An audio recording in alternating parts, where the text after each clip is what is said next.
pedir a Thaís para fazer essa enquete, que vai ficar bem bacana aí para saber como é que vai ficar a maioria, né? O que vai decidir. E aí eu pensei... Oi, Elvira, começamos aqui a gravação, tá bom? Boa noite, tá ok. pessoal. Boa noite, Thaís, muito obrigada. E aí é isso, galera. A gente vai fazer, então, uma enquete, vou pedir a Thaís para fazer essa enquete para a gente poder trabalhar melhor aí as questões aí que deixam vocês um pouco mais apreensivos, né? Que eu acho que é legal também a gente trabalhar gêneros, né? Tipos textuais, né? Tipos narrativos. Isso é muito legal, porque, querendo ou não, de alguma maneira, vai cair, né?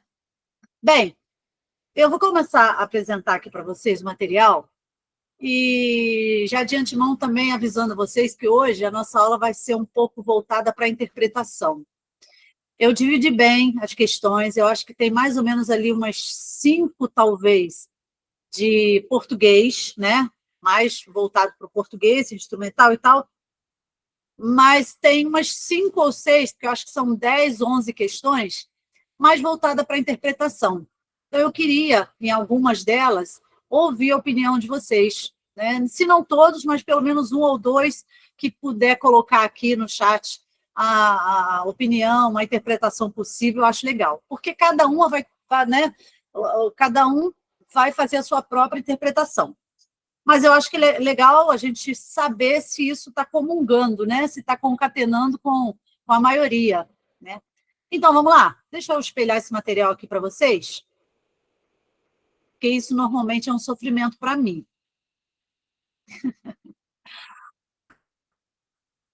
Bem?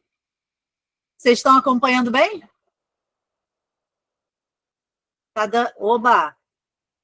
Oi, Leonardo. Boa noite. Tudo bem, meu querido? Bom, se vocês estiverem acompanhando bem, eu vou começar, tá? Bem, primeiramente, eu usei esse mesmo formato aqui, né, que eu usei na semana passada, que eu acho bem legal, da gente, porque isso me dá um pouquinho mais de amplidão, né? Eu consigo trabalhar um pouquinho mais as questões. Aquele programa me deixa um pouquinho limitada, né? Me cerceia um pouquinho. Bem, então vamos lá. Primeiramente, eu vou começar com aquela mesma frase que eu assim, acho muito, muito, muito... que se encaixa bem, né, na questão da prova aí que vocês vão fazer. Eu escrevo em português, mas se eu fizesse em francês seria outra coisa. Outra cabeça e a expressão própria dentro da língua. Alguns chamam estilo. Então, é o estilo Pepetela de ser, de escrever, né? Então, a gente tem que dar valor a isso e perceber as nuances abordadas aí por Pepetela, que são críticas assim, importantíssimas, né? No nosso país, não só em Luanda, né? Mas também aqui. A gente tem que perceber o que ele quis trazer para a gente aí em termos de governo, de regime, de sociedade, né? De partilha, enfim. E aí, nesse índice aqui, assim como na aula passada, um pouquinho sobre o autor, isso aí a gente nem precisa abordar muito, aspectos da produção literária do autor, um resumo da obra. Por que eu deixo sempre isso aqui? Porque eu acho que assim, sempre tem um aluno ou outro que passou um pouco dessa parte e foi logo para a leitura, e aí se esqueceu um pouco dessa crítica, né, de entender um pouco o autor, né, e os personagens e a polifonia narrativa, para depois, então, a gente passar para as questões discursivas. Então, vamos a ele, né, a esse índice aí. Um pouquinho sobre o autor, como vocês já conhecem, já sabem, é esse camarada aqui, né, Arthur Carlos Maurício Pestana. É um escritor angolano que nasceu lá em 1941, na cidade de Benguela, na África, e aos 15 anos ele já começava a vida dele, né, de político, engajamento político, de guerrilheiro. Formado em Sociologia pela Universidade de Argélia, foi militante do Movimento Popular de Libertação de Angola. E, em fim, de 69, ele entrou para a luta armada de Angola, bem novinho mesmo, né, ainda. Foi diretor do Departamento de Educação e Cultura, professor de Sociologia da Universidade de Luanda, e em 73 ele iniciou a carreira dele como escritor, aí trazendo para a gente Nigunga. E, 2008, ele trouxe aí O Quase Fim do Mundo. Como vocês já sabem, estão, né, cansados de saber, os aspectos da produção literária de Pepe Tela é sempre fazendo uma crítica à desigualdade social, é sempre mostrando personagens coletivos, mas isso tem um propósito, né? E eu já falei isso para vocês. O propósito dele de trazer personagens coletivos que trabalhem em conjunto, que pensem em conjunto, que busquem a solução em conjunto, é exatamente a ideia de um governo que pensa no povo, né? Um governo aliado ao povo, um governo, eu diria, populista? Sim, né? Grosso modo, populista. Por quê? Ele pensa junto com o povo, né? Democraticamente junto com o povo. Então, essa ideia de trazer personagens coletivos e não individuais, isso é bem específico de Pepe Tela, né? Para a gente pensar na questão de um pensar no outro, né? Como seria o mundo, como seria o país se eu tiver sempre meu pensamento comungando com o pensamento do próximo, né? E assim também o governo. Denúncia das elites corruptas, isso aí sempre vai aparecer em todas as escritas dele. Conflitos de classe, que por mais que seja um regime totalitarista, um regime democrático, um regime, né, totalitarista militar, enfim, né, progressista, não importa, mas sempre vai haver lutas de classe, né? Até se fosse, na teoria, né, teoricamente, fosse um regime comunista, ainda assim haveria conflitos de classe. Porque isso é o quê, gente? É próprio do ser humano, né? da essência humana. Essa coisa de classificar, né? De se individualizar. Por mais que você esteja num coletivo, tem sempre essa ideia, né? O povo, o ser humano, na verdade, não é o povo, é o ser humano, tem sempre essa ideia de se destacar, de querer ser o melhor, de pertencer a uma classe elitizada, ou uma classe melhor, ou ser, né, se achar mesmo melhor. Opa, Sara, pode falar, deixa eu ver aqui como é que eu faço para achar essa... Eu posso falar, Pode professora? falar, Pode falar por aqui? gentileza. Então, ontem eu fui à palestra da UERJ sobre o livro e o palestrante comentou que na obra tem uma utopia realista, e aí eu fiquei com dúvida e queria que a senhora explicasse sobre isso. A utopia, embora seja, né, um romance distópico, mas a gente percebe ali também uma utopia realista, porque ele vai mencionar, ele vai fazer uma comparação com uma possibilidade de socialização, uma outra sociedade. Quando acontece aquele, vamos dizer assim, aquele desaparecimento, né, da população, da quase população inteira, o que acontece ali é a possibilidade, a partir dali, daqueles que ficaram, né, que restaram, a partir dali, a possibilidade de uma nova sociedade, a criação de uma sociedade diferente, né, com pensamentos diferentes, deixando de lado todo o estigma, né, que anteriormente havia na população. Então, é outra forma de se pensar o mundo. Isso é uma utopia, né, realista. E a ideia de Pepe Tela, né, vamos colocar aí o narrador, é trazer isso como se fosse uma realidade possível. Por isso que ele chama de utopia realista, né? É um romance que possivelmente daria certo, né, com a eliminação de toda a população, de quase toda a população, o início de uma população, de um pensamento diferente a partir dali, daquelas 10 pessoas, né, que ficaram, 10, 12, que restaram. Então, seria uma possibilidade de um mundo melhor? Sim. Por isso ele chama de utopia realista. Assim como também o regime comunista, nós sabemos que é uma forma de governo utópica, ele também... Mas a proposta, sabemos nós, que é uma proposta muito boa. Mas é por isso que talvez ele tenha buscado colocar ali a possibilidade de um mundo melhor, a partir da eliminação de estigmas, né, e trazendo uma nova oportunidade para essa população que restou, de construir um novo mundo. Só que aí também a gente percebe lá no final, né, Sara, que ele também deixa claro isso lá no final do romance, que a população vai sempre ser uma população conflituosa. O ser humano, por essência, é um ser humano conflituoso, né? Por isso o conflito de classe, por isso pensamentos diferentes, divergentes, e eles vão se combater ali, né? Eles convivem, mas eles também são individualistas. E aí talvez seja por isso que ele tenha chamado, talvez não, é por isso que ele chamou esse romance aí de uma utopia realista, por esse motivo, tá? Pela possibilidade... Entendi, professora, obrigada.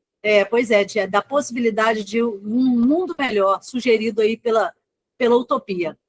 Bem, e aí, o resumo da obra, né? Todo mundo já leu a essa altura. Eu tenho certeza que não tem ninguém aqui que não tenha lido, mas é sempre bacana você pensar num resumo ali bem, né, bem sintetizar, né, bem sintético ali, para a gente poder falar a partir dali dessa obra. Então, após sobreviver um colapso global misterioso ou uma hecatombe que volatiza quase toda a humanidade, um pequeno grupo de sobreviventes desperta em Calpe, uma região ao norte da África. Com a oportunidade de reconstruir a sociedade, eles tentam organizar uma nova ordem civilizatória.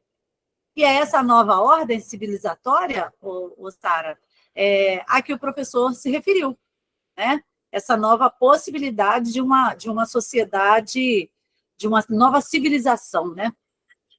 No entanto, surgem conflitos por disputa de poder, preconceito, exclusões, fanatismo religioso, desigualdades sociais. E aí a gente viu algumas aulas anteriores, eu comentei com vocês sobre a essência do homem, né?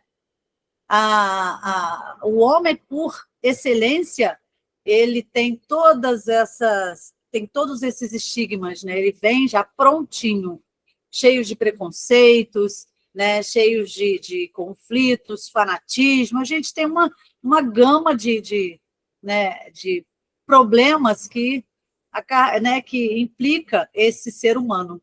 Então, a possibilidade aí de uma nova ordem civilizatória é realmente uma utopia, né? Bem, polifonia narrativa. Eu gosto de pensar nessa ideia do coletivo, né? Personagens coletivos e polifonia narrativa. Tem tudo a ver. Mas, diferente de outros, né, narradores, né?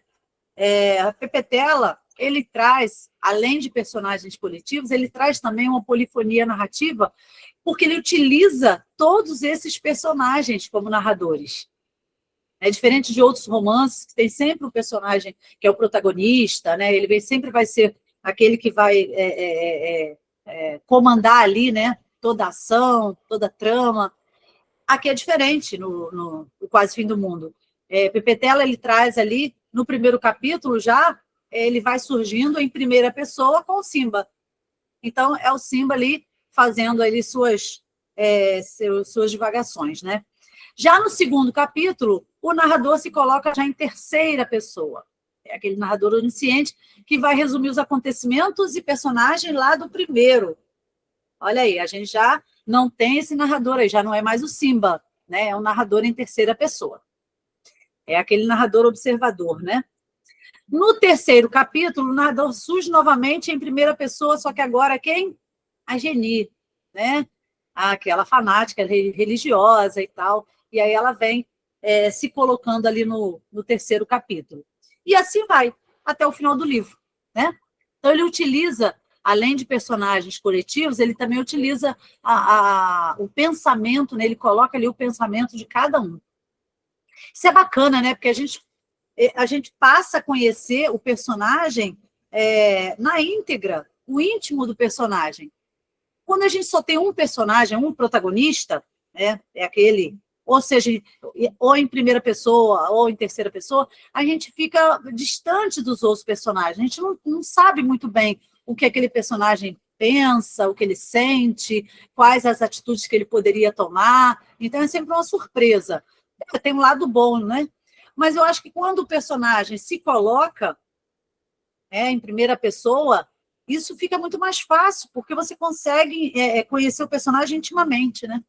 Facilita. Bem, aí aqui os personagens, todo mundo já sabe, a gente tem o Simba, que é esse personagem principal, inicial também, é um médico africano que vai repovoar, buscar, né?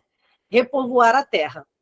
A Dona Geni, que ela é a antagonista religiosa radical que se opõe aí aos demais amigos, né? A Iris, que é a historiadora, muito bonita, que se aproxima aí da galera e que se recusa a ser apenas uma reprodutora. Essa menina ela é revolucionária, né? Muito novinha, mas muito sensata, né, em seus pensamentos, suas atitudes e seus questionamentos. O Nicunda, que é o sobrinho, né, do Simba, chega depois, e esse menino é encontrado desnutrido e assustado, então ele vai aí para o meio desse pessoal. E aí a gente tem outros personagens também, como a Jude, que é importantíssima, né, na trama, no romance, e assim como outros. Bem, aí nós chegamos às questões discursivas. Eu pulei direto aqui, e aí eu já quis trazer porque tem um ou outro textinho um pouquinho maior.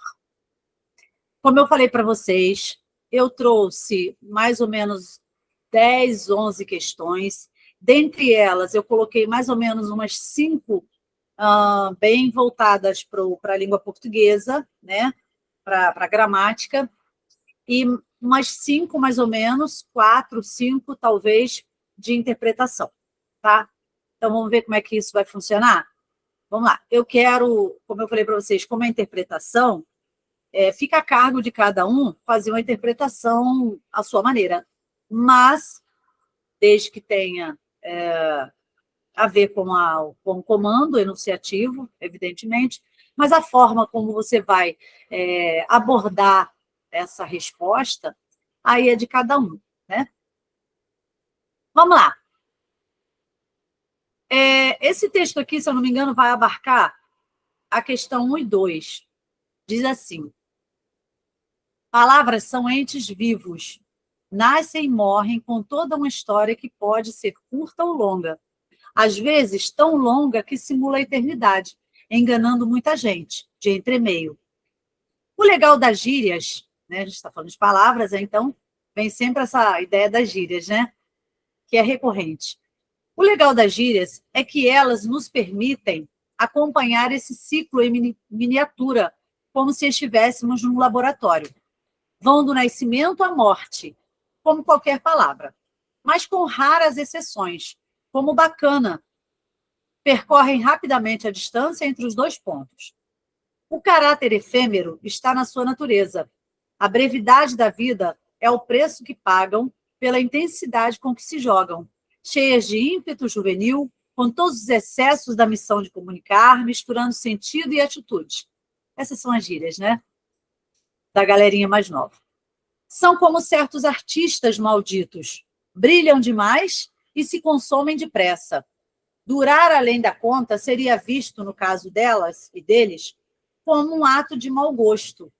Quanto tempo levará o atualíssimo verbo tancar, por exemplo, para virar peça de museu. Um dos efeitos de tanta efemeridade é que as gírias se esmeram em denunciar a idade de quem as usa. Um dia dei uma mancada. Estranhei quando me disseram que a palavra mancada era arcaica. Reagi ao que me parecia uma afirmação francamente absurda. Fiz enquetes e acabei concluindo que sim, o prazo de validade de mancada tinha vencido fazia tempo, né? E a gente fala até hoje, né? Que mancada.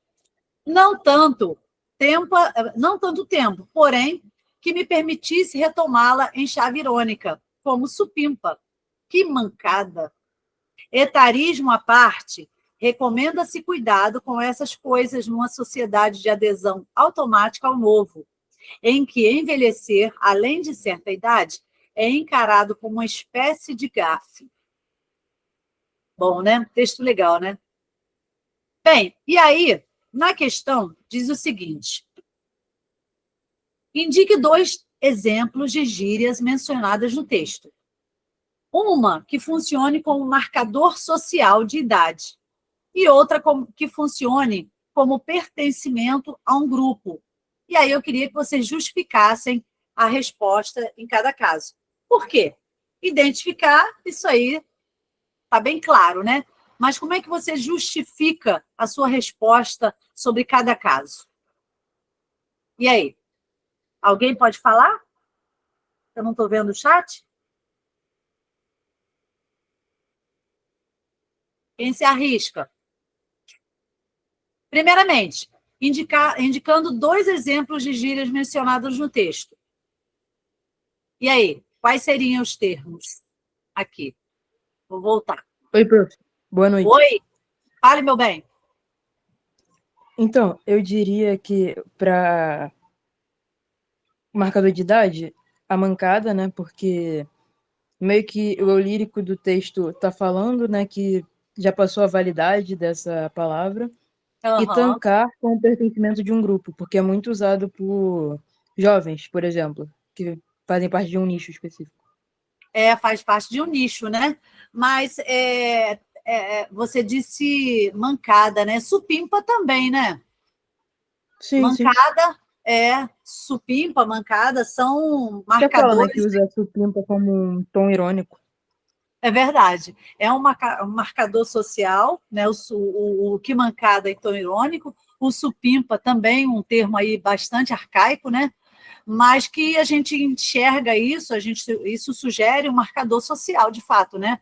De uma galera mais velha, de uma galera aí que utiliza, né, que está numa idade avançada, é um falante em sua idade avançada, que está no extrato histórico, né, da variação linguística. Quando vocês estudam variação linguística, vocês percebem que essas expressões mais arcaicas, mais antigas, isso está no extrato social histórico, né?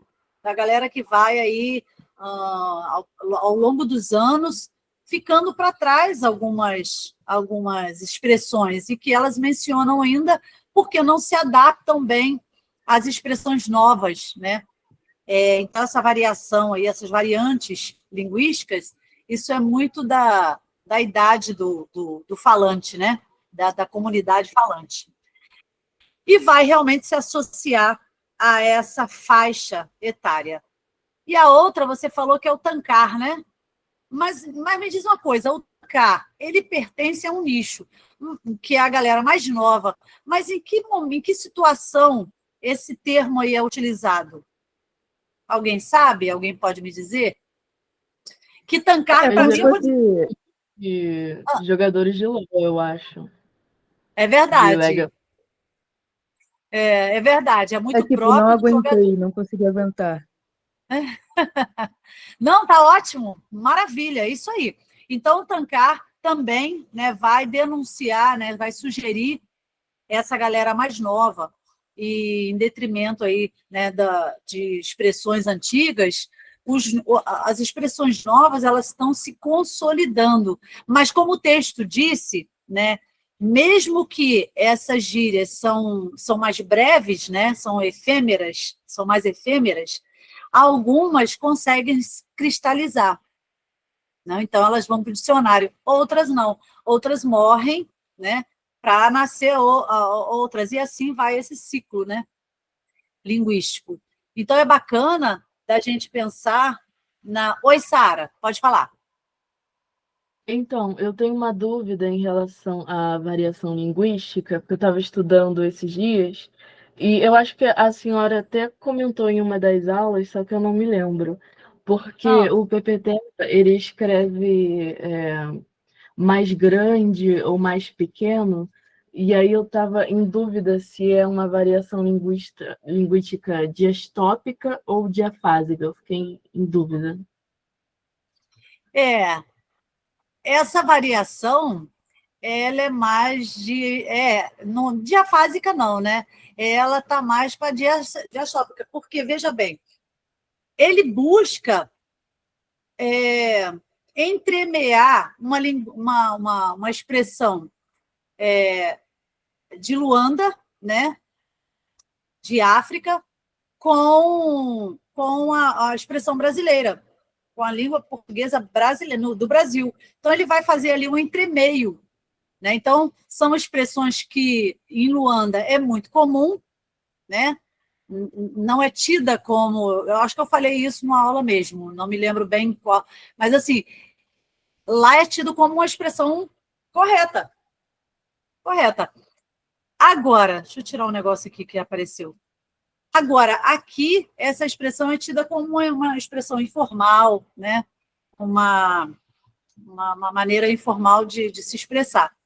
Então, não é diafásica, não. Eu acho que isso é muito do extrato mesmo, do extrato de regional mesmo. Eu acho que é bem regional isso aí. Nem é, sabe, é regional, porque lá é tido como uma expressão correta, todo mundo fala, todo mundo escreve dessa maneira.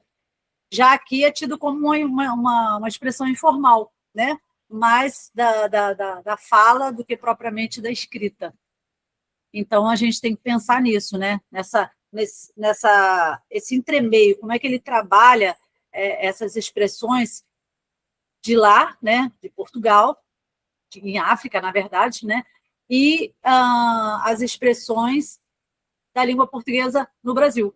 Então, a língua portuguesa de Portugal, né, que é falada lá em Luanda, em África, e aqui no Brasil. Então, ele vai entremeando esses termos aí para que a gente possa também compreender, né? Então, é isso. Então, assim, gente, olha, a ideia aqui, né, de resposta, como alguns de vocês bem colocaram, a Sara e alguém outro aqui, Tigs, alguma coisa assim, é isso aí. Então, as expressões são supimpa, a outra é mancada, né, que aí a gente vai ter um modalizador, né, social, e a outra expressão é tancar, como... quem falou, gente, foi a Júlia, que falou sobre essa questão aí de ser um nicho, né, social de uma galera mais nova, né? E, mais especificamente, de uma galera que pertence que utiliza esse termo para jogar, né, na internet. Então, é o pertencimento de uma geração muito atual em detrimento de uma geração anterior. Então, essas expressões estão ficando em desuso e dando, né, estão ficando obsoletas, dando lugar a novos termos aí que a galera vai abrindo espaço. Até que ou ela se mantém, né, essa expressão nova, da galera mais nova, ou ela se mantém e é cristalizada, ou ela cai no esquecimento e acaba deixando de pertencer à comunidade falante, até que surja outra. Bem, e aí cada um vai colocar uma resposta aí de acordo, e eu quero depois ver como vocês poderiam responder isso aí. Então, é isso aí, marcador social de idade, né, e pertencimento a um grupo. Na questão 2, diz assim, descreva a analogia entre o ciclo de vida humana e o das gírias. No enunciado, envelhecer além de certa idade é encarado como uma espécie de gafe. Há uma crítica ao etarismo. Como é que você explica essa crítica e como essa crítica se aplica ao uso das gírias? E aí? Lá no finalzinho do texto, ele diz, né? Envelhecer além de certa idade é encarado como uma espécie de gafe. O que vocês entendem sobre isso, né? Então, ele vem fazendo uma crítica aí ao etarismo. Mas como é que você consegue explicar isso aí, aplicado aí ao uso das gírias? Professora, Oi, Júlio. eu explicaria a analogia entre a vida humana e as gírias como um reflexo da sociedade com o envelhecimento dos adultos, né? Porque, com o passar do tempo, hoje em dia, mais evidente, a gente atribui muito a pessoas mais velhas a um lugar, tipo, meio sempre negativo e uma coisa muito antiquada, tipo, que... Está caindo na obsolescência, né?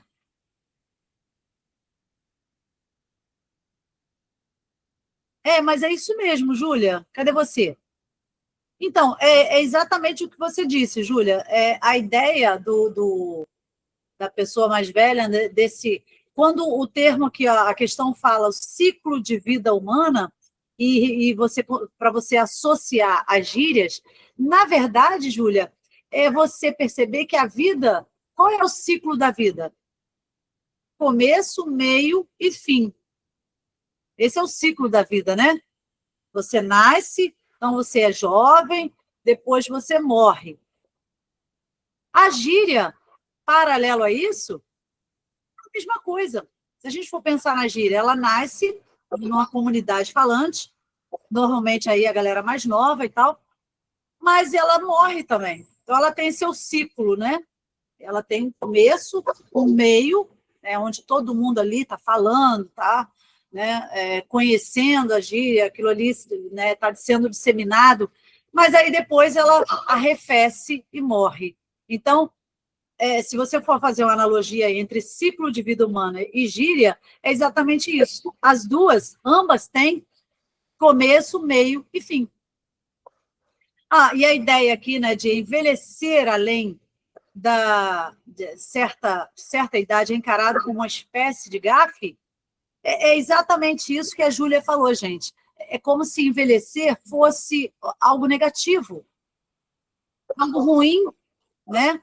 Algo que a sociedade faz um julgamento negativo, né? A questão tá envelhecendo, está ficando obsoleto, né? A sociedade vai privilegiar sempre o que está surgindo, a novidade, né? E o que é antigo está sendo marginalizado, está ficando meio de lado, né?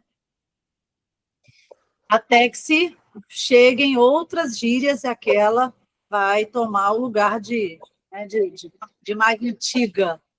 Ou de...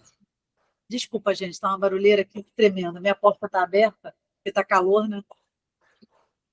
Desculpa. Mas, então, essa questão aí do ciclo significa isso. Ambas, né, tanto a vida humana quanto essa escolha linguística, né, que são as gírias, tem um começo, um meio e um fim. Isso é um ciclo, né? E a gente pode pensar que o novo ele está tomando lugar do mais velho, né, do mais antigo. O mais antigo está se tornando cada vez mais obsoleto, e isso traz um julgamento social negativo.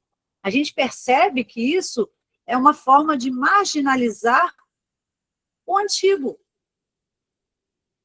né?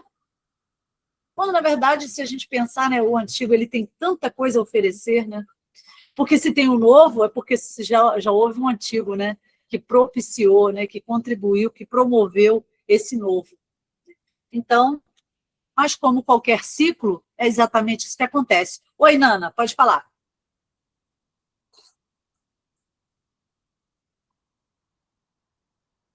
Calma aí. Nana? Oi. Oi, professora. Não estava conseguindo abrir. É igual foi o tema, né, da redação do Enem, né? Exatamente sobre essa questão. Como quando chega na parte dos idosos, eles são, não só idosos, né? Pessoas mais velhas em geral. Como a gente tem aquele medo de envelhecer, aquele medo de. E não só pela questão que tem gente que fala que vai ficar feia, né? Mas eu acho que também pela questão que a gente vê que a sociedade em geral ela coloca as pessoas mais velhas nesse lugar, né? Exatamente, nesse nicho, né? De Isso, tipo assim, obsoleta. não fazem parte da gente, eles são Exato. separados, entendeu? Exatamente, Nana. E a gente percebe que, né, assim como na redação, né, houve ali, eu lia os textos base, eu achei interessante a questão da estatística, né? Sim, Assim, uma coisa absurda isso, né, é gente? absurdo. As E, notícias também são muito tristes que tem em é, relação a isso. É muito triste. e você percebe que a condição humana, né, quando a pessoa vai entrando num processo de envelhecimento, as coisas vão se modificando. Você vê que Sim. os artistas, né, eles se colocam, até o próprio texto aqui, ele fala sobre isso, né, sobre as pessoas famosas.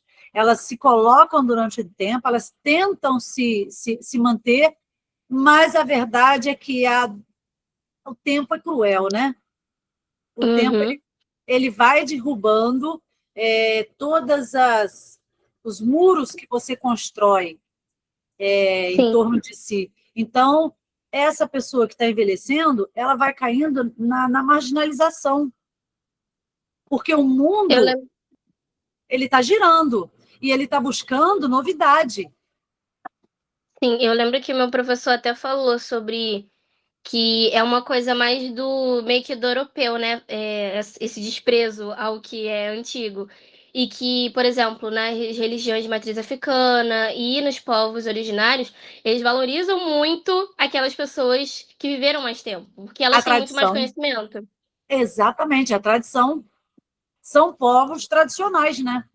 Que mantém Sim. ainda acesa essa chama, né, da tradição, do mais velho. Né? Você vê que quantos países que ainda acreditam e defendem ah, o animalismo, defendem também a questão dos griots, né? São os contadores de história, tenta manter acesa essa chama, né?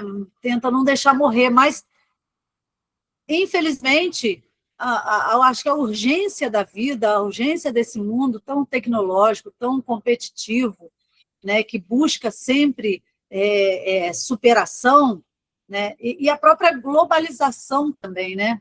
Eu acho que vai deixando de lado tanta tanta civilização boa, tanta tradição boa, né? Tanta experiência que o mais velho tem para oferecer. E eu não digo nem em termos linguísticos, né? E você mencionou que também não se refere nem à estética, né? De envelhecer esteticamente e tal, mas é a questão da pessoa, né? Do ser humano, né? Do pensamento, da conduta, da ação, ele como pessoa, a importância que ele tem, né, como ser humano.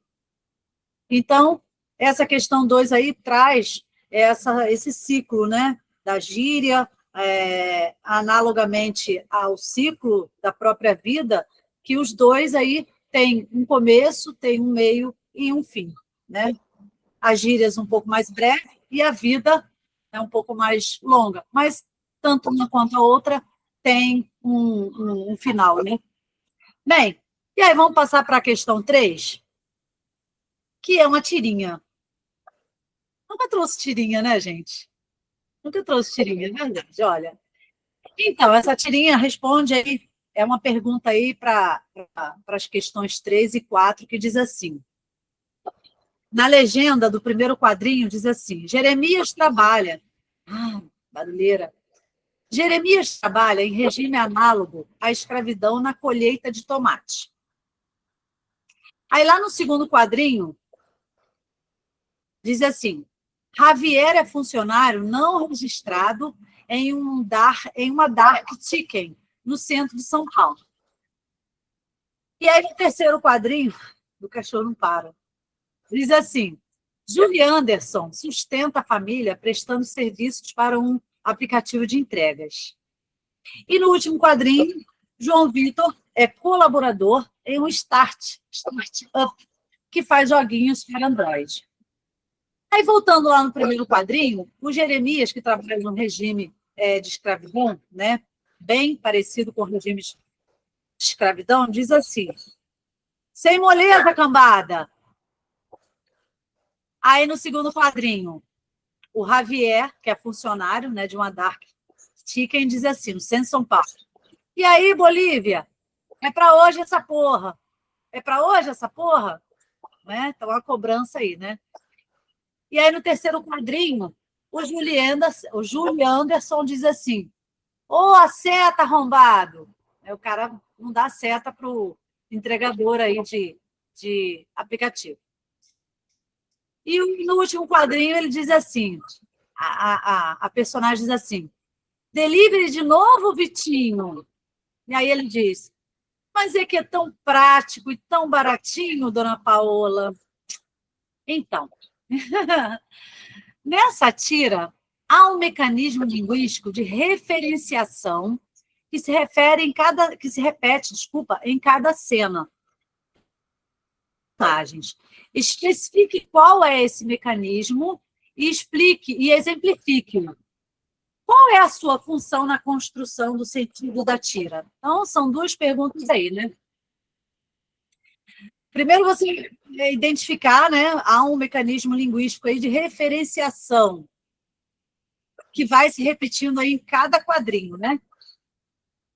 E depois, você vai especificar que mecanismo é esse e vai exemplificar, dizendo aí qual a função na construção do sentido. Quem vai? Quem se arrisca? Qual seria, primeiramente, esse mecanismo linguístico?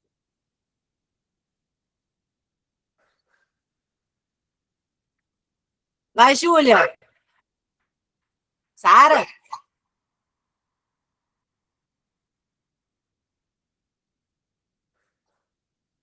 Bem, vamos lá. O mecanismo linguístico, não sei se vocês estão falando no chat, mas eu não estou vendo, então vamos lá. O mecanismo linguístico que a gente tem aqui, em cada fala, né, das personagens, a gente tem aqui, olha, quando ele fala assim, ó, sem moleza, cambada. Aí depois, no segundo quadrinho, e aí, Bolívia, é para hoje essa porra? Aí no terceiro quadrinho, ô, seta, arrombado.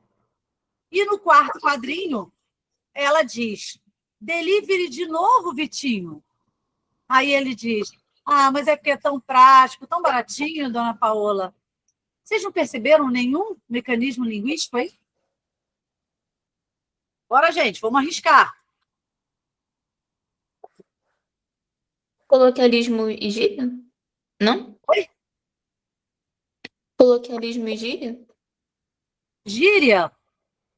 Não, é um mecanismo linguístico de referenciação, ou seja, ele faz referência a algo. Eu posso dar uma dica. É um termo acessório.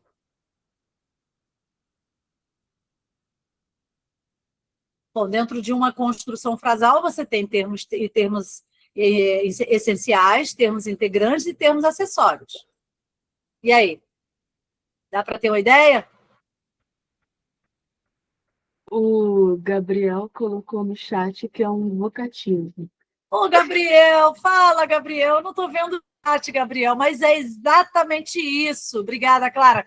É exatamente isso, Gabriel. É o vocativo, né? Quando lá no primeiro ele fala, sem moleza, cambada.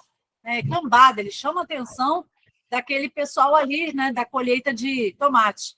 Lá no segundo, o Gabriel matou aí, ó. E aí, Bolívia? né? Bolívia é a mulher lá, né? Que está na labuta lá, que trabalha aí nesse Dark Chicken. E depois, no terceiro quadrinho, ele fala assim, ó a seta arrombada, ou seja, está chamando a atenção de alguém, né? É um chamamento, é chamando a atenção para algo ou chamando a atenção de alguém, né? E aí, lá no último, a mãe fala, né? Acredito eu que seja, não sei se é a mãe, mas enfim. Não, é um colaborador de Start que faz joguinhos para Android. Então, deve ser a funcionária lá que trabalha junto com ele que diz: delivery de novo, Vitinho. Então, é vocativo, gente. Esse é o mecanismo linguístico que faz referenciação e que se repete a cada cena, em todas elas, né? Bom, especifique qual é esse mecanismo e exemplifique-o. Bem, e qual é a sua função na construção de sentido? Agora sim. Qual é a função na construção de sentido que eles têm ali na tira? Cada vocativo desse aí.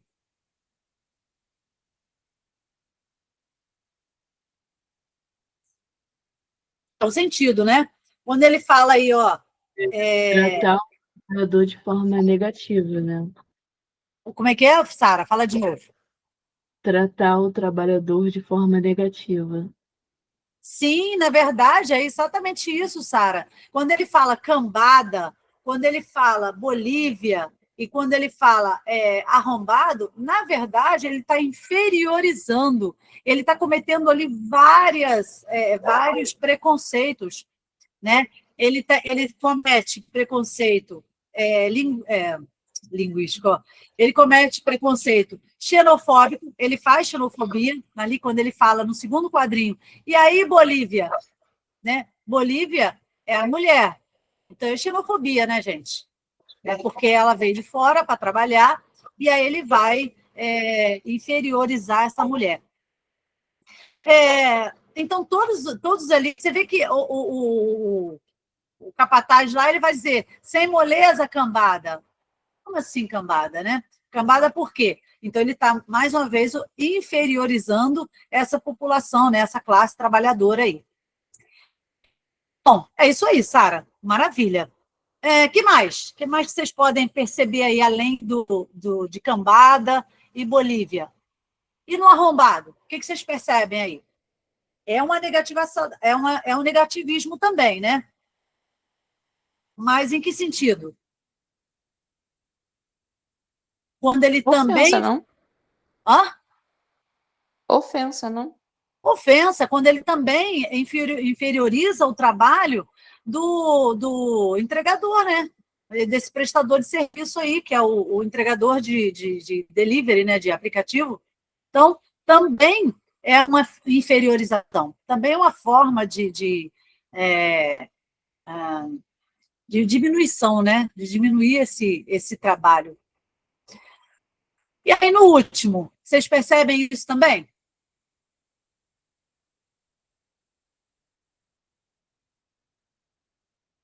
Porque se você pensar em todos eles,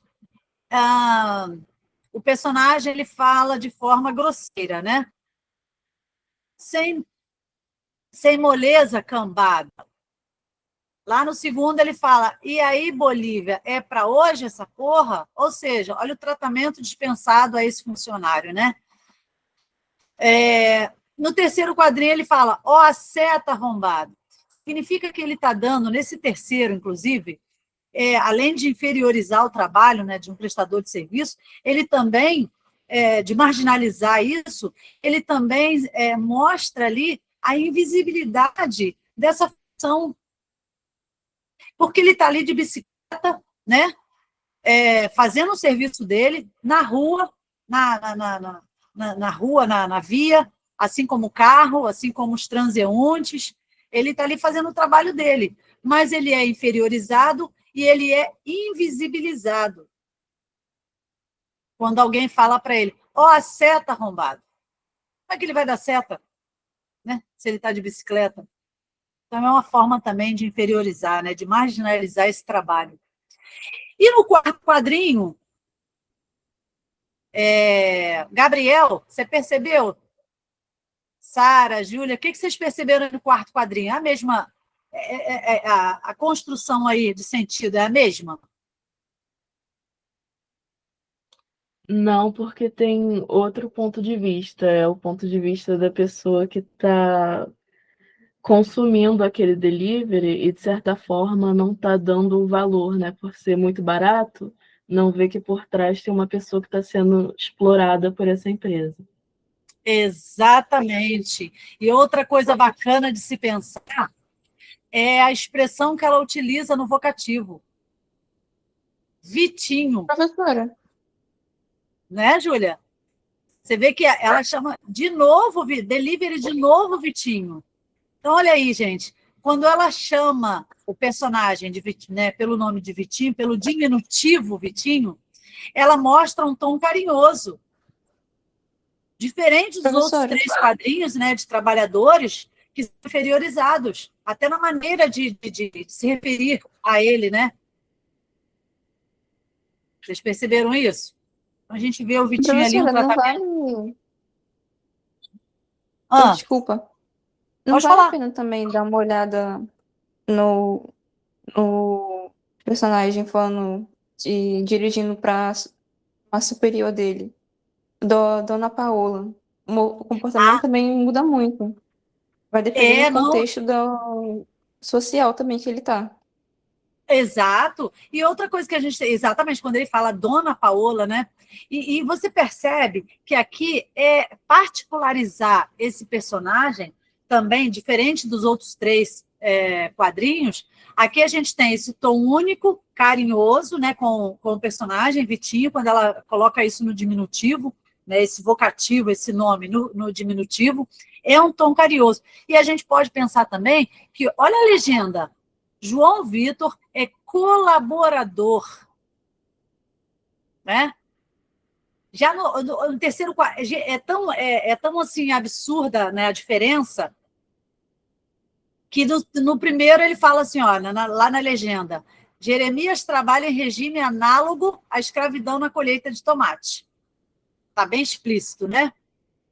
A construção de sentido aí, né? Do trabalhador inferiorizado. No segundo quadrinho, Javier é funcionário não registrado. Ah, eu pensei que era uma mulher, né? É o Javier. Não registrado em um dark chicken no centro de São Paulo. Né? Kitchen, no estado de São Paulo. No centrão de São Paulo. Já no terceiro quadrinho, Julie Anderson sustenta a família prestando serviço para um aplicativo de entregas. Então, todos 3, a gente percebe ali a marginalização do trabalho, né? Que é um trabalho digno, mas que é invisível. Né? No terceiro quadrinho, um trabalho invisível. No segundo quadrinho, a falta de respeito e xenofobia praticada, né? Com Bolívia. E no primeiro quadrinho, sem moleza, cambada. É uma ofensa clara, né? Já no último quadrinho, ele é um colaborador, tá? Até o termo muda, né? Um colaborador de um startup que faz joguinhos para Android. E aí ela chama ele de Vitinho. Então, mostra aí que essa particularização, né, no último quadrinho destoa completamente dos outros 3 quadrinhos aí, que são personagens inferiorizados, né, que sofrem preconceito, sofrem xenofobia, sofrem todo tipo de inferiorização.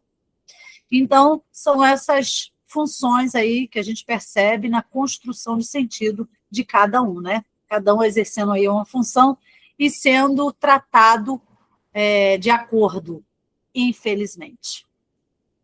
Bom, na questão 4, a gente tem a quarta cena, novamente aí, né?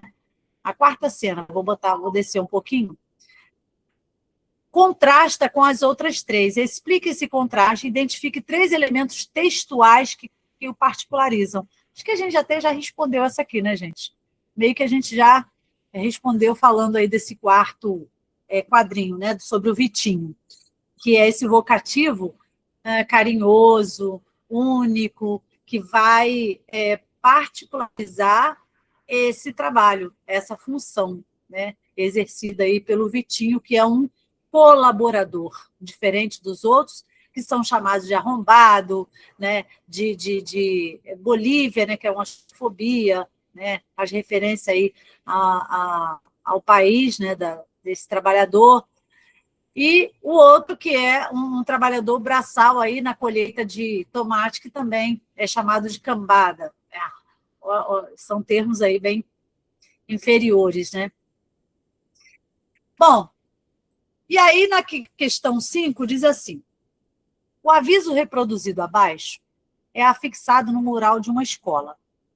Gerou discussão durante uma aula. Por quê? Olha como é que é o aviso. É simples também isso aqui. Atenção! Reforma-se com qualidade reconhecida no mercado bancos escolares, sem exceção de modelo ou material. Se você precisar de do nosso serviço, entre em contato conosco, que atenderemos com presteza. Garantimos que nossos materiais de acabamento não retêm sujeira. Bem, aí tem aqui, né, as informações da pessoa, né? Bancos e bancas, Rua do Concerto e bar. E aí a questão diz assim: apesar de terem considerado o aviso acima eficaz no que se refere à sua função comunicativa, alguns alunos do curso de letras identificaram no texto alguns problemas em relação ao uso da norma padrão da língua. Para solucionar esse problema, o texto pode ser reescrito de que forma? E aí, galera? O que vocês percebem ali? Qual foi o erro, né, cometido, ou quais foram os erros cometidos em termos de uso da norma padrão da linguagem e como isso poderia ser reescrito?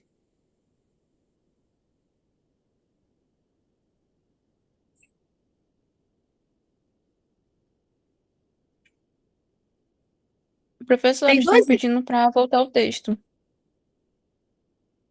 Ah, perdão, é verdade, desculpa. Está dando para ver bem? Sim.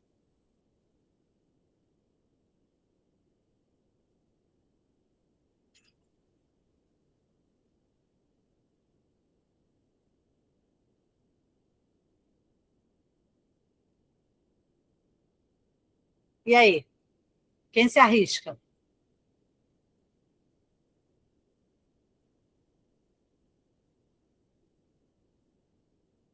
Gabriel, Júlia, Sara, Andressa, cadê você? Professora, estão colocando no chat.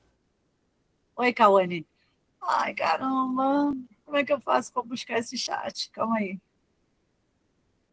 Oi, prof, boa noite, tá aqui. Oi, Andressa, tudo bem? Então, gente, não me faz. Eu não sei buscar o chat, gente. Vocês sabem disso. Se eu buscar aqui, vou tirar tudo, ainda corro o risco de não conseguir colocar novamente. Fala para mim. Gabriel, oi, Gabriel, pode falar. Para ficar com um sentido mais fluido, podia ser reformas e bancos escolares com qualidade reconhecida no mercado. Inverter a ordem. Ah, sim. Então, o primeiro desvio aí que você encontrou foi em? Não, é para ficar mais fluida a comunicação, né? Reformam-se bancos escolares com qualidade reconhecida no mercado. Ah, tá. Ah, legal. Então,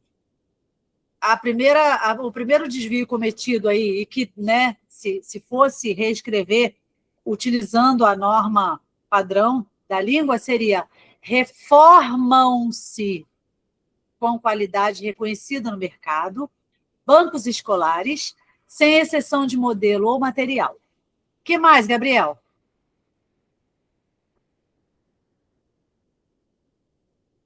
Tem mais alguma coisa? Mais algum O erro retém ali cometido? embaixo? Oi? O retém ali embaixo? Não retém? Retém, né, O não gente? retém? Retém. Isso, porque, na verdade, garantimos que nossos materiais de acabamento não retém, tá certo? Só que ao invés de o acento agudo, seria o acento circunflexo, né? Que aí é o plural da palavra, do verbo reter, né? Então, o certo aqui é reformam-se com qualidade reconhecida no mercado, o quê? Bancos escolares. Então, não houve anteriormente concordância. Reforma-se bancos escolares está em discordância, né? O verbo aí não concorda com o complemento disso. Então, se o complemento bancos escolares, né, esse substantivo, está no plural, o verbo também tem que estar no plural. Tem que haver a concordância aí, né? Então, o certo seria reformam-se com qualidade reconhecida no mercado, bancos escolares. E, no final, garantimos que nossos materiais de acabamento não retém com acento circunflexo, sujeira, né? Porque o retém aí está se referindo a quê? A quê? Materiais, né? Os materiais que não retêm sujeira. Então, o verbo reter aí deveria estar no plural. Então, o plural do verbo reter, né, conjugado aí, retém com acento circunflexo. O acento agudo retém no singular, quando, na verdade, aqui a gente está fazendo a concordância com materiais, né, nossos materiais. Então, tem que estar no plural também. Deveria estar no plural também. É isso aí. Muito bem. Bom, gente, todas essas questões aqui, o gabarito está lá embaixo, tá? Por isso que eu não estou escrevendo nada, porque a gente vai perder tempo e o gabarito está lá embaixo. Número 5 diz assim. Não, a 5 a gente já fez, né? Opa, que isso aqui, gente? Vamos fazer a 6. A 6. Peraí que eu não estou conseguindo passar isso aqui direito, gente. Está voltando, não sei por quê. Peraí, só um minutinho.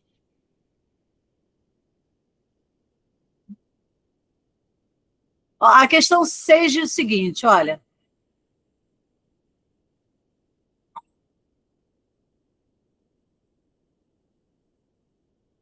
É um texto que diz assim: a ameaça de uma bomba atômica está mais viva do que nunca. Os conflitos étnicos mataram quase 200 chineses só no mês de julho. Agora, uma boa notícia. A paz mundial pode estar a caminho. Segundo estimativas de pesquisadores, o mundo está bem menos sangrento do que já foi. Cerca de 250 mil pessoas morrem por ano em consequência de algum conflito armado. É bem menos do que no século XX, que teve 800 mil mortes anuais em sua segunda metade e 3,8 milhões por ano até 1950. O que aconteceu? Segundo psicólogos, o aumento do número de democracias ajudou, assim como a nossa saúde. Como a expectativa de vida subiu, temos mais medo de arriscar o pescoço. A revista é interessante. E aí a questão 6 diz a seguinte, ó. De acordo com a norma padrão da linguagem, passando-se o trecho, os conflitos étnicos mataram quase 200 chineses só no mês de julho. Se a gente passar esse trecho aí para a voz passiva analítica, como é que vai ficar? Uma pergunta simples, gente. Como é que vai ficar?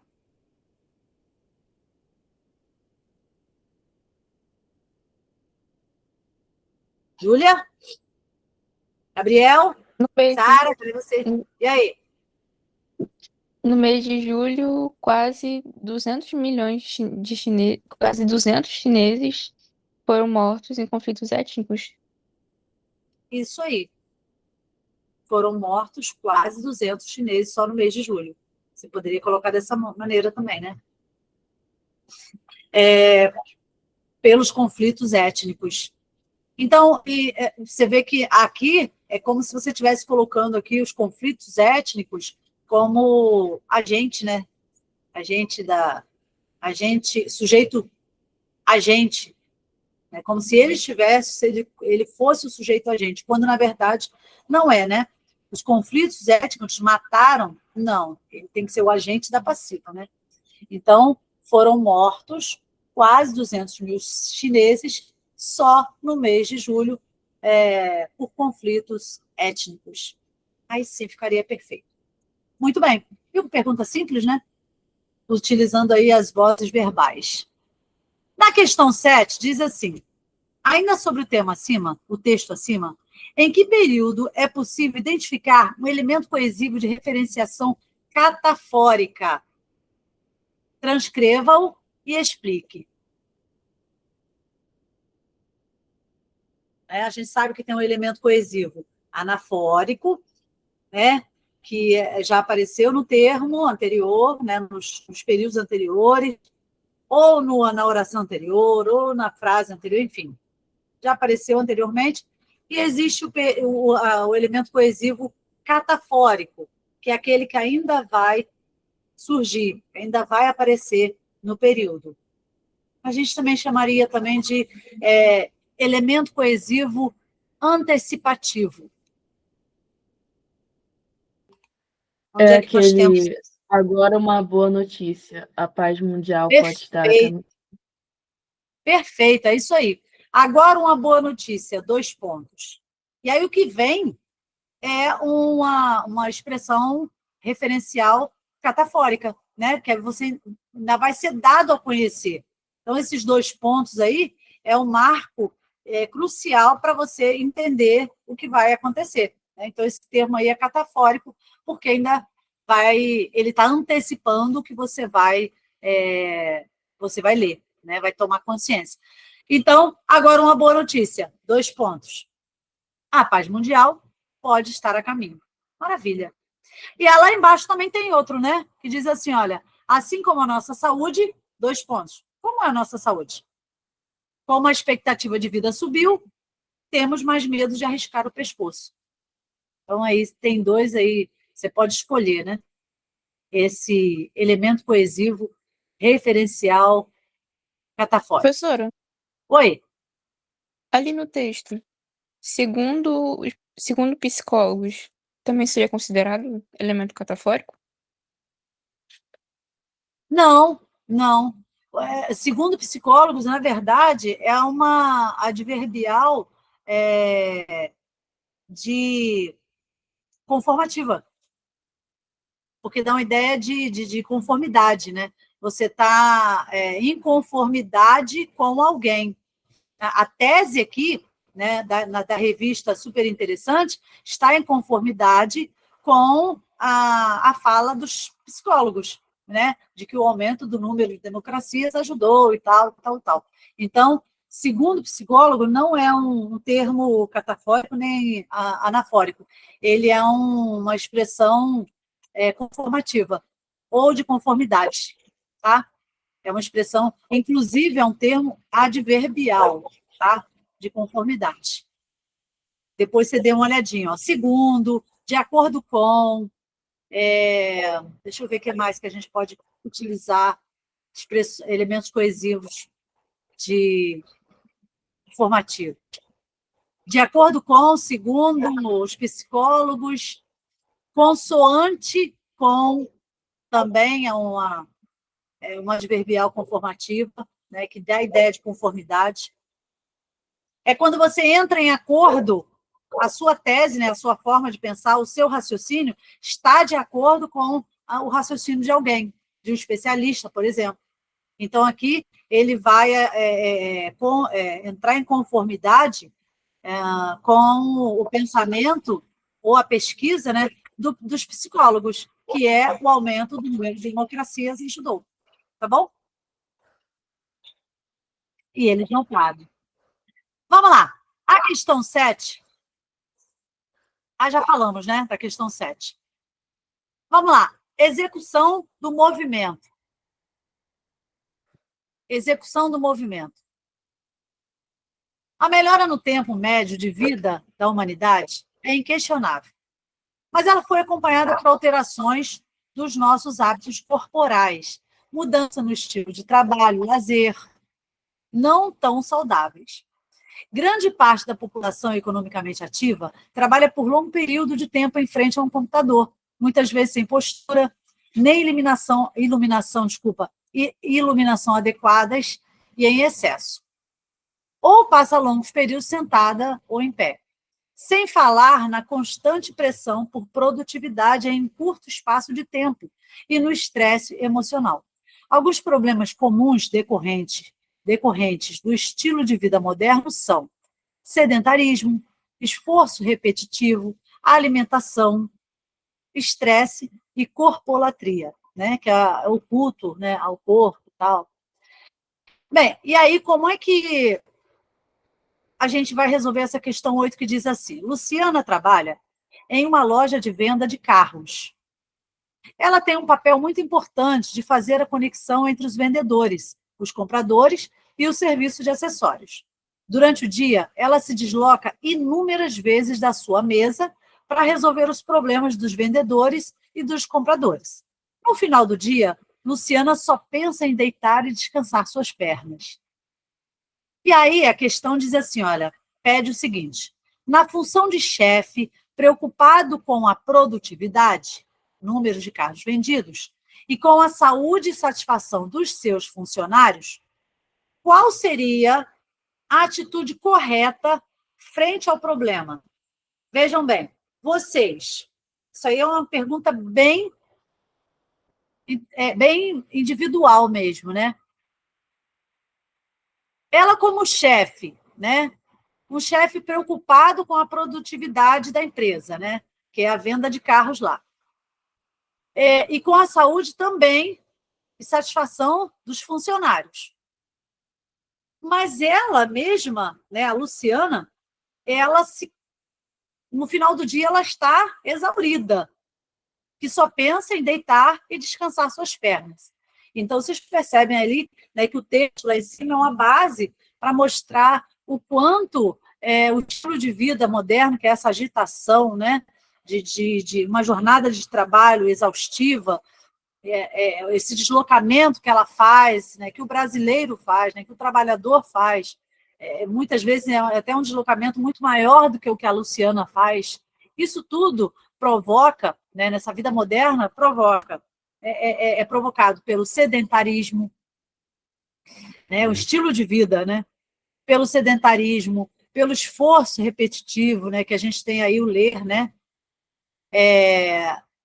tem o DORT também, né, que é um esforço repetitivo, a alimentação, então a alimentação indisciplinada, a má alimentação também provoca aí um estilo de vida né, que tem uma implicância aí, né. Estresse, isso aí acho que é o principal, né, e a corpolatria, aquela pessoa que vai né, vai ter o culto ao corpo, mas ela não tem tempo, e isso provoca nela uma tensão muito grande, né? Que isso também vai afetar a qualidade de vida. Bem, vocês, qual seria a atitude, se vocês estivessem no lugar da Luciana?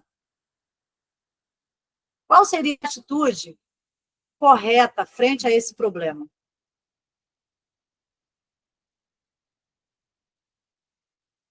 O que vocês poderiam fazer para melhorar a qualidade de vida ali? Tanto dela, Luciana, né, e dos funcionários. Visto que eles são uma empresa, é uma jornada de trabalho cansativa, ninguém pode parar, né, de trabalhar, está todo mundo ali envolvido até o final do dia. E no final do dia ela se sente cansada o suficiente para só pensar em deitar e descansar. E aí? Me fala aí, o que vocês poderiam fazer para resolver? O Gabriel saiu, gente. O que vocês poderiam fazer para resolver?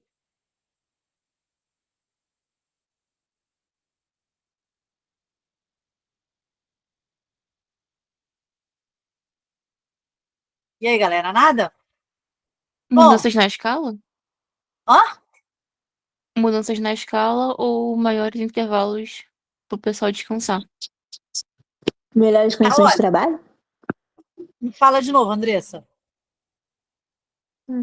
Melhores condições de trabalho, principalmente na parte que ela fala de só pensar em deitar, ficar muito tempo em pé. Mas aí você generalizou quando você fala melhores condições de trabalho, mas em que sentido? A Júlia citou O que você falou, Júlia? Reformulação da escala de trabalho e maiores intervalos para o pessoal descansar. Olha, seria uma proposta boa, mas se a gente pensar numa reformulação dessa escala de trabalho, num tempo oportuno para isso, quando seria? O Tigres falou no chat que seria bom alguém dividir as funções com a Luciana. Delegar funções, né? Mas vocês já pararam para pensar? Delegar função também. Mas vocês pararam para pensar que a Luciana, ela é a chefe, né? Ela é a chefe e ela está preocupada com a produtividade, ou seja, o que a Júlia falou, se parar o trabalho, assim, se der uma pausa no trabalho para algum tipo de descanso, como é que ficam as vendas? Então, ela está preocupada também com as vendas da empresa, né, que são as vendas do carro. Se parar o trabalho, mesmo que momentâneo, por um tempo, essas vendas elas podem cair. A produtividade cai. Né, os funcionários vão ficar satisfeitos, ela também vai ter um momento ali de relaxamento, né, de descanso, onde ela, de repente, pode fazer um alongamento, né, algum tipo de ginástica laboral, algum tipo sei lá, yoga, alguma coisa voltada, né, para esse descanso aí do corpo e da mente. Ok, beleza. Eu proporia um alongamento, uma meditação. Eu acho que só, né, gente? Para relaxar e diminuir o estresse, seria isso. Mas em que momento isso? Porque durante o trabalho não dá. Qual seria a proposta? No final do dia está todo mundo doido para ir para casa, descansar, tomar um banho, jantar e descansar e curtir a família, né? Ou dormir para se preparar para o dia seguinte. Quando seria isso? Eu acho que a proposta da Júlia, Andressa, é legal. Só que durante o trabalho, isso não dá para acontecer. Né? Se a gente pensar na reformulação... Oi? Nos fins de semana. Andressa, olha só. Vamos combinar? Se eu trabalho, você acha que eu vou querer, final de semana, ficar fazendo algum tipo de ginástica ou atividade laboral com os funcionários que trabalham comigo? Jamais! Eu vou querer curtir com a minha família, eu vou querer curtir a minha família num passeio, ou ficar em casa assistindo a filmes. Eu não vou querer nada com o trabalho, está fora do meu âmbito eu estou no meu meio familiar, no meu seio familiar, eu não quero saber de trabalho. Eu acho que final de semana não rola por causa disso. Nem só de trabalho vive o homem. Exatamente, nem só de trabalho vive o homem. Você, né, final de semana é nosso, para a família, né? É destinado à família. Agora, tá? Se eu fosse a Luciana, eu poderia propor, eu acho que seria uma boa proposta, ginástica, sim, porque isso dá muito mais... te possibilita, né, além de uma flexibilidade, de uma né, visto que ela fica para lá e para cá, se movimentando da cadeira para buscar ajuda, né, para ajudar os funcionários e tal. Qual seria a proposta, então, Tigres? Ajuda aí a gente.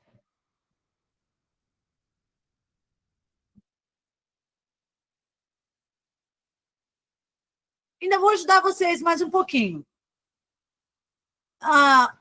Uma ginástica, né? A gente chama de ginástica laboral, uma ginástica rápida, né? que tem um período muito curto, muito breve. Né? Diferente daquela ginástica que você vai na academia, você passa horas lá fazendo qualquer tipo de exercício que você queira.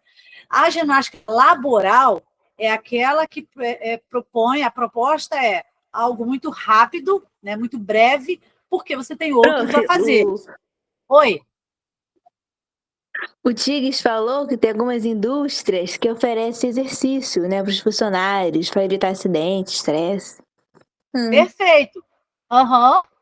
Mas quando seria isso? De manhã, durante o almoço, à noite? Que hora seria isso? Porque, olha só, eu tenho 1 hora de almoço. Você acha que eu vou dar minha 1 hora de almoço onde eu poderia estar descansando, ou falando com a minha família, ou resolvendo alguma coisa na rua? Enfim, é meu tempo.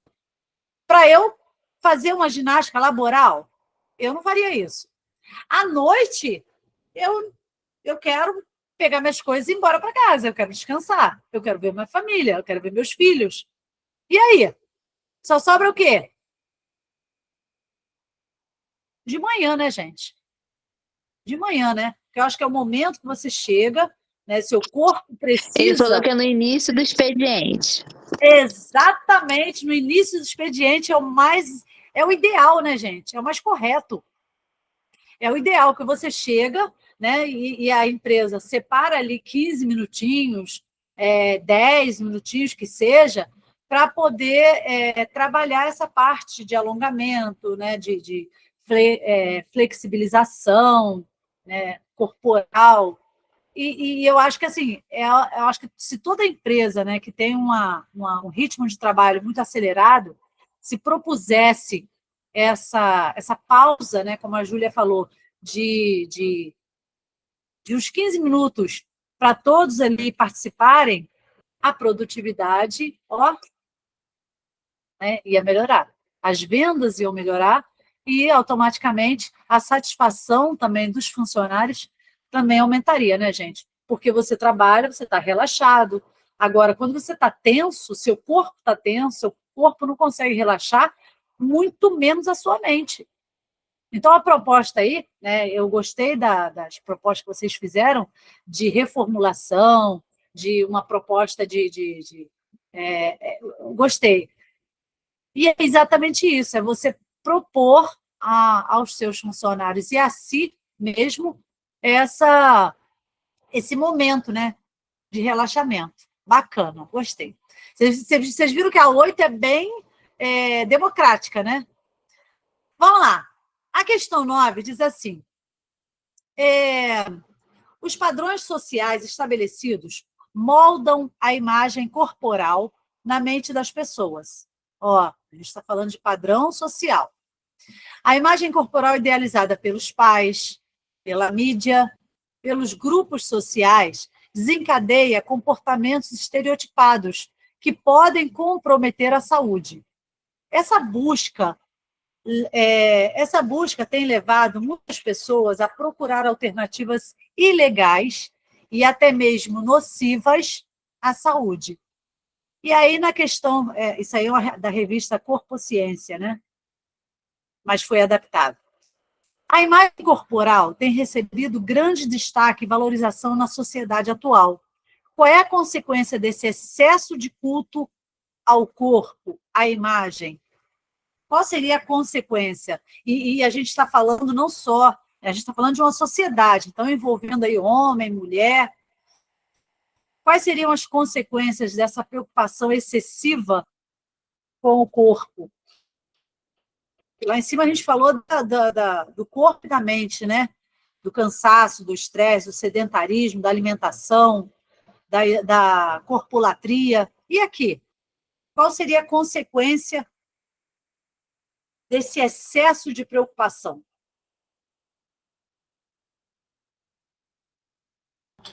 Uma possível distorção de imagem, um transtorno alimentar, pode ser isso, né? Sim. O transtorno Ansiedade, alimentar. depressão. Uhum. Isso é consequência, né, gente? Mas, para isso, para que você chegue a essa ansiedade, a essa depressão, a tudo isso que vocês falaram, é necessário atitude, né? Porque esse padrão O exigido... Tigres lembrou das canetas para emagrecer. Ah, é verdade. As canetas Monjauro, né? Mas, além disso, né, porque de repente está fora, né, tá além do alcance para muitos aí, mas assim, para muitos, tirando essa parte aí, vocês falaram da preocupação, né? Isso que vai causar ansiedade, vai causar estresse, vai causar outros tipos de transtornos. Beleza. Só que quando isso acontece, você toma uma atitude. Qual seria a atitude que a maior parte das pessoas toma para viabilizar, né, e se encaixar nesse padrão aí?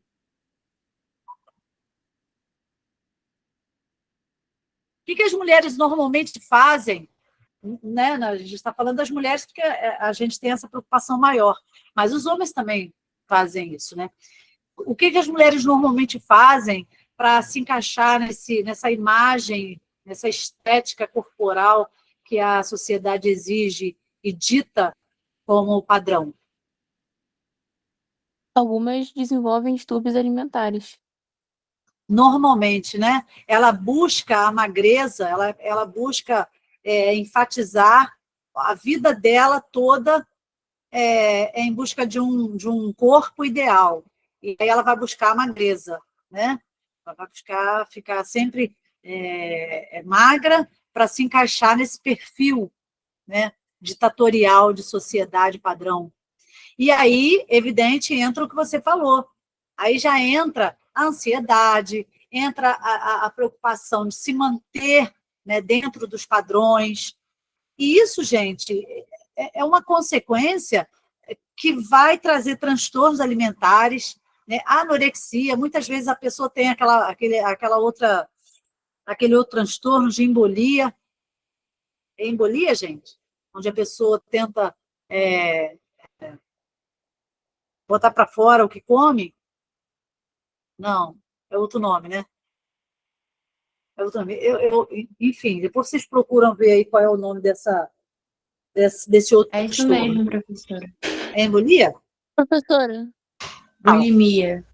Bulimia. o Tigres, ele, Ah, o fala, Tigres, Cauã. ele falou de o Tigres, ele falou de vigorexia, preocupação com musculação. É verdade, né? Porque esse culto a um corpo ideal, né? E também né, eles buscam, o ser humano busca na academia, né? Transformar isso e manter. Mas essa consequência desse culto ao corpo, isso traz, gente, principalmente nas mulheres, uma depreciação, se a gente for parar para analisar, é uma consequência grave, que é a própria desvalorização da autoimagem. É como se você não se aceitasse, né? Você acha que você tem que seguir um padrão de beleza, de estética, e que você está fora desse padrão e você busca incansavelmente, seja na academia ou com a sua alimentação, né, mais regrada, que acaba, né, tendo outras consequências, como a gente me comentou agora há pouco, mas isso tudo, se a gente for pensar, é uma desvalorização, é a valorização da sociedade atual, mas é uma desvalorização da própria imagem, da autoimagem. É uma depreciação da sua própria imagem. Porque quando você tenta se encaixar, se enquadrar nessa sociedade, você não se aceita, é uma não aceitação do próprio corpo, da própria imagem, né?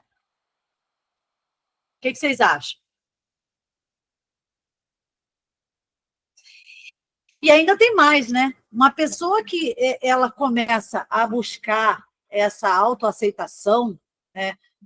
Começar a trabalhar excessivamente a preocupação com o corpo, né? Na academia ou com alimentação diferenciada e tal, ela também ela acaba ficando insatisfeita, é uma insatisfação eterna, porque ela acha que se ela parar, ela vai voltar, ela vai sair daquele padrão, né? Ela vai deixar de ter aquele perfil, né? Então, é uma insatisfação eterna com o próprio corpo. Isso, gente, é uma consequência grave, né? Dessa questão do padrão, né? Da sociedade moldar padrões e a gente querer se encaixar nisso. Eu acho que quando você busca uma alimentação saudável, né, você ganha qualidade de vida, você ganha disposição, entre outros fatores aí, positivos.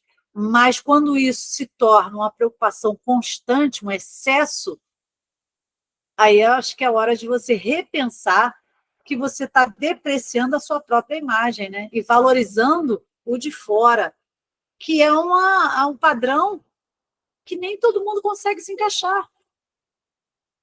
E muitas vezes você nem tem condição financeira, né, de se encaixar nesse padrão. Ainda tem isso, né? A gente tem que parar para pensar aí nessa questão da valorização na sociedade atual e a desvalorização do próprio corpo, né? A depreciação de si mesma. A questão 9, é isso aí. Bem, na questão 10, eu botei 2 questõezinhas aqui no livro, simples, bem simples, mas para a gente fechar aí nossa aula. Diz assim, olha, Simbaucolo estava ocupado procurando as chaves por trás do balcão de vendas e não se dignou a responder. Finalmente, num quarto, ao lado do balcão, encontrou um chaveiro. Cada molho de 2 chaves iguais tinha uma etiqueta com o número de matrícula. Eu repeti aqui, tá, gente? Desculpa. Tinha uma etiqueta com o número de matrícula e ele recolheu o que lhe interessava. Depois, até poderia experimentar outros carros. Eram todos de sua propriedade. E os dos outros estandes também. E os que estavam nas ruas, abandonados, também. Está lá na página 34 de Pepetela. A questão 10 é simples e eu pergunto, no período acima, há casos de coesão referencial anafórica? Vou colocar novamente aqui, para que vocês possam identificá-los. Agora é coesão referencial anafórica, né? Lá em cima a gente falou do elemento coesivo catafórico.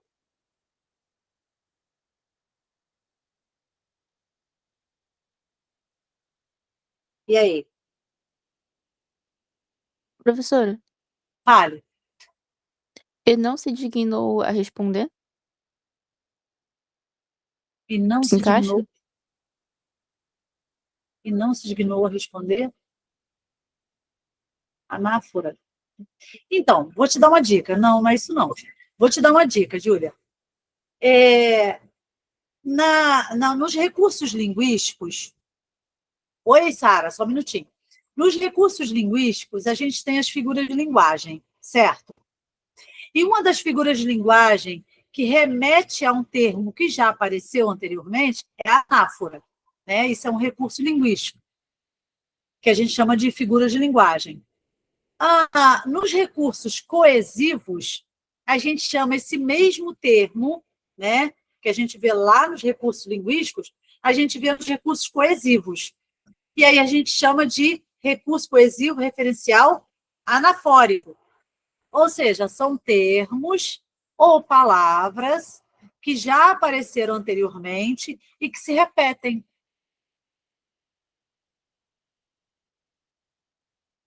Eu acho que pode ser essa repetição do até poderia experimentar outros carros, eram todos da sua propriedade e dos outros também, e o que estavam nas ruas. Muito bem, é isso aí. A anaforia, aqui, gente, né, o elemento coesivo referencial anafórico, ou os elementos coesivos, estão aqui, ó. E os dos outros estandes também. E os que estavam nas ruas abandonados também. Então, você tem a repetição do E, né? No primeiro período, você tem a repetição do E no segundo período, né? Na segunda oração, e aí você tem também o também, a expressão também, né? Que é essa expressão inclusiva, né? Que dá a ideia de inclusão. Então, você tem aí 2 casos, né? De anaforia. Você tem o E, que se repete aí nos 2 períodos, e o também, Muito bem. Muito bem, Júlia. Muito bem, Sara.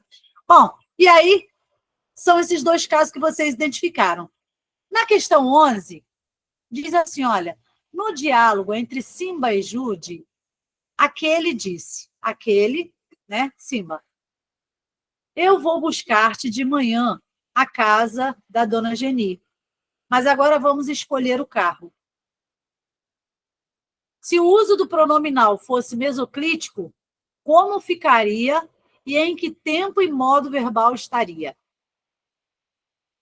Pergunta simples. A gente vê aqui, né, vou dar uma dica a vocês. Eu vou buscar-te de manhã à casa da dona Geni. A gente tem aí um termo pronominal enclítico, né, onde você tem o pronome oblíquo, átono, depois do verbo, certo?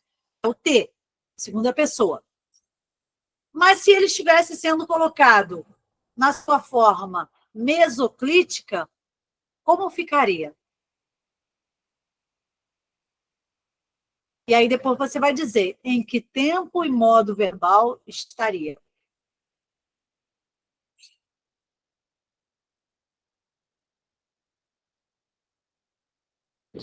A E aí? Yasmin e o Gabriel colocaram no chat buscar-te-ei.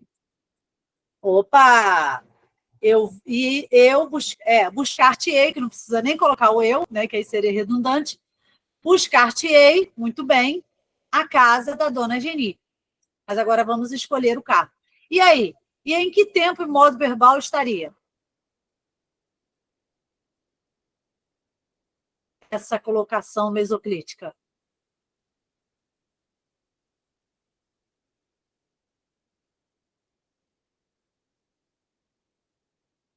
Alguém? Em que tempo e modo verbal?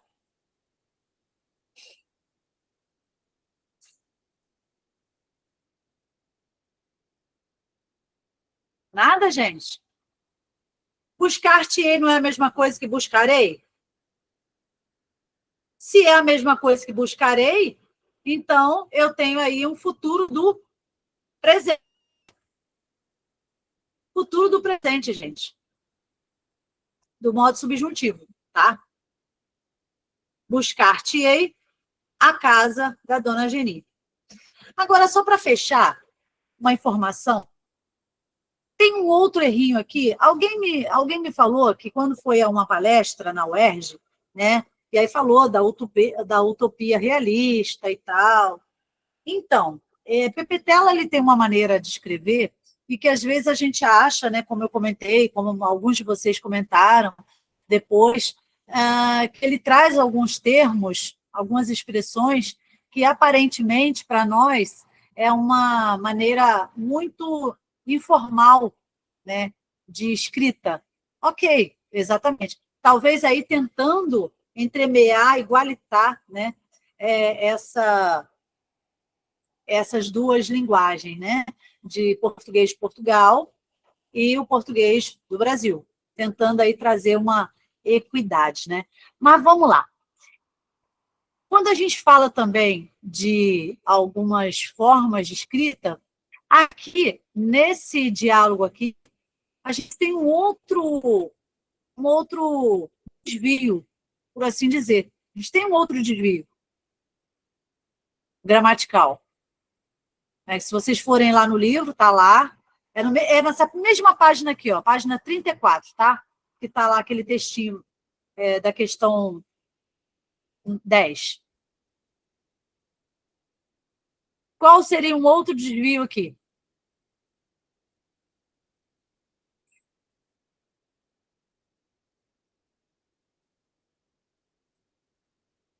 Ninguém? Ninguém descobre? Um errinho aqui? Um desvio. Vamos deixar do jeito que está. E vou buscar-te de manhã à casa da dona Geni. Mas agora vamos escolher o carro. Tem um erro aí. É o ponto? Não, ponto. eu vou buscar-te de manhã à casa de Dona Geni, ponto. Mas agora vamos escolher o carro. Não, é uma outra construção, né? É uma oposição. Não, não é o ponto, não. E aí?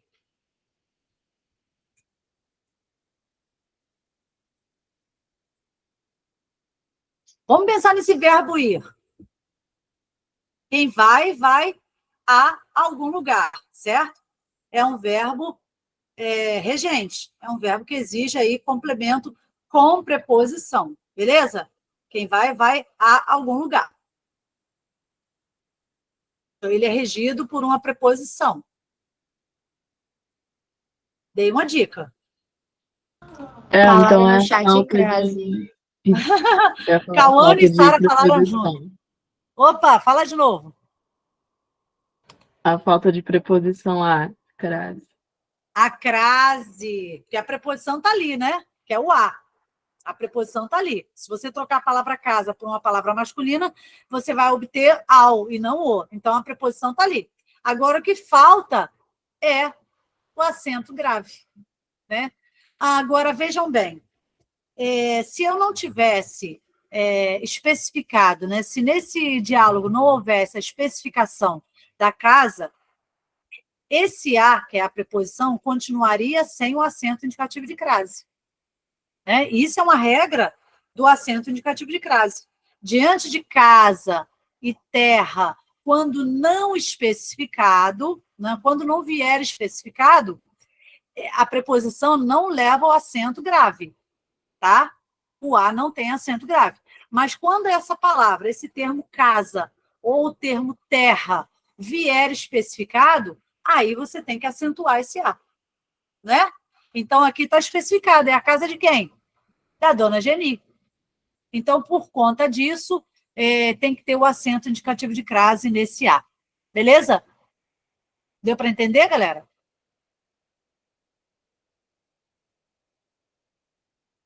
Bem, e eu acho que terminamos. Mas não saiam, por favor, deixa eu falar um pouquinho com vocês. Só um pouquinho. Não saia, Andressa. Vamos lá. Primeiramente, eu quero agradecer a todos pela presença, pela paciência, né? Pela fome. Né? Eu vi a Andressa colocando lá no grupo mais cedo que vai preparar um lanchinho, porque realmente, né, gente, são 2 horas aí que a gente passa pensando, forçando um pouquinho a mente aí para acompanhar. Mas nada que vocês não consigam, principalmente nessa reta final aí.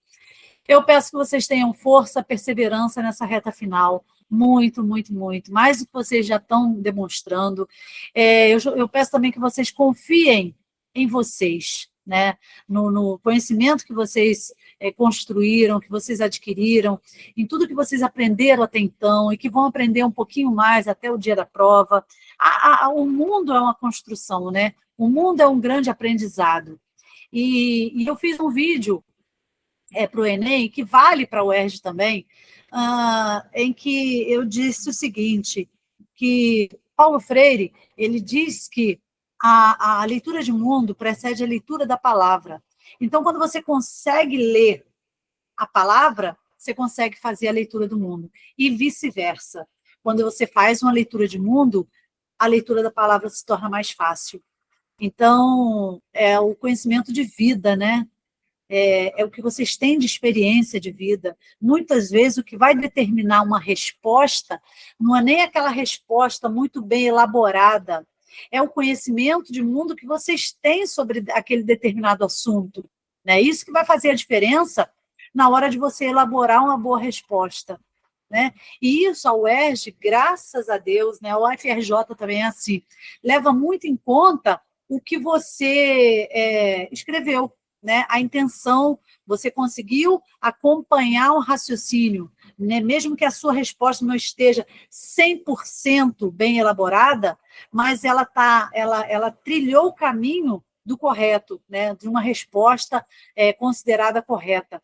E isso que eu queria que vocês pensassem, tá? Toda vez que vocês forem responder, claro, pensar em elaborar uma resposta cabal, né? Que vai desde a pergunta até a resposta, bonitinho. Isso é um fato.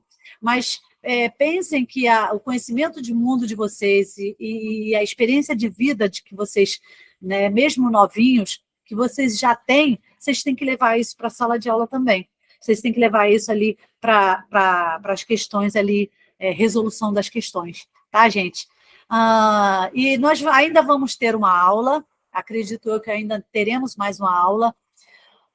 Como vocês sugeriram, eu vou pedir a Thaís para fazer uma enquete lá no grupo, entre assuntos que vocês gostariam de ver um pouco mais, mas tem que ser, gente, uma unanimidade, porque senão, né, vai ficar complicado.